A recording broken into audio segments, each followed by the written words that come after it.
helai hian an motor ron ding anga helai ya step nuai zo ka ron din lain thilpe kan hla nanga helai hian in hi min hon sak anga chu ti lai chuan executive committee member te le YMA ruai tu te heti lai na ya kan lo din pui anga chuan ni chila kan soita kan khan breakfast chok lai an ni wangin an tan hi enga mo kan han tur kan buat sai vele chuk chuka helaya hun rei lo te ama huin MLA te le ruai tu tren khat te hun rei lo te kan manga chumi chung chuan UMM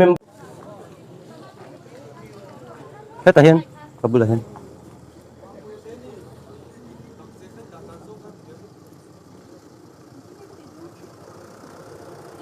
thì khăn đầu tiên rồi.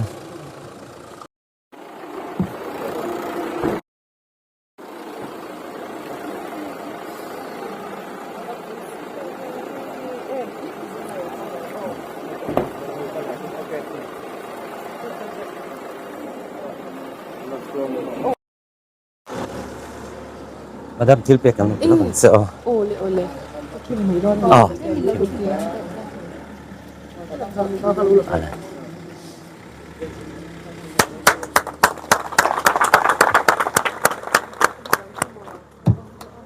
MLA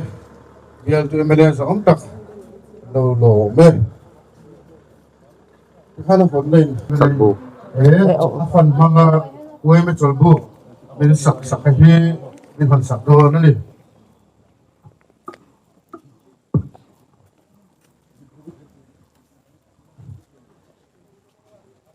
Le voi na hun anh một chân tranga ngak hel taka kan lo kher arem changa ti in asaklai te po a kan ron mu khania kan ho a tha thei ang perin lo ti puitling se kan tia kan du thu te kan sama akot te khati lai khan chhun ala ni lawa mi kha a harve a mar chu hei voina takin kan han mu a te chuan kan mi thla le kan lo hisap thiam aya tha in lo sapuma lo ti hlotling ta hi alomum katia tin hey YMA tenena kan tho ho na a tha em maya chung kan tho ho na tha lo lan chwa na te po ania chuwangin hei hi YMA chawlhbuk ani rualin keima ni a bial tu tan po a kan sul nu le YMA te tan kan ti ve thei kan lan tirna ani wangin kan tan hian a lu em mani ti kha kan soi masadua chon khulama program kan la man don tho wangin a chip cher zokin kan la soi tura ngai la vo in YMA day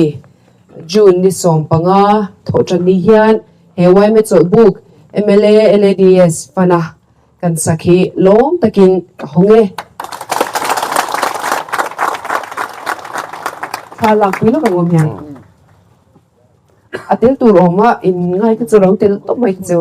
an ko lai du le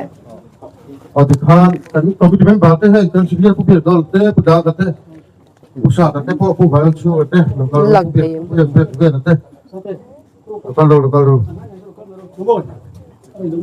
ada lâu nan là sai kha đồ phiêng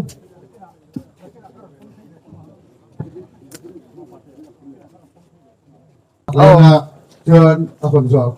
uống cái gì gần bền rồi nè no cham to lo meng o ti hian lo ta na ji chu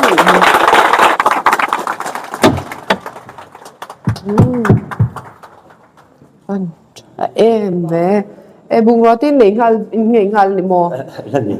hi khoi mi nge in headline kan ani chu ma se lo ti lang tha chim shim mani po ka han siam ka kan heta mo ole poi lo ma in nge ya ya ni thalutuk lo chua min lo noi ka ni mo ole khulai ka kan tlai lawang tro cái là bằng kan member ole nên phát xuất hình đấy mình cần sửa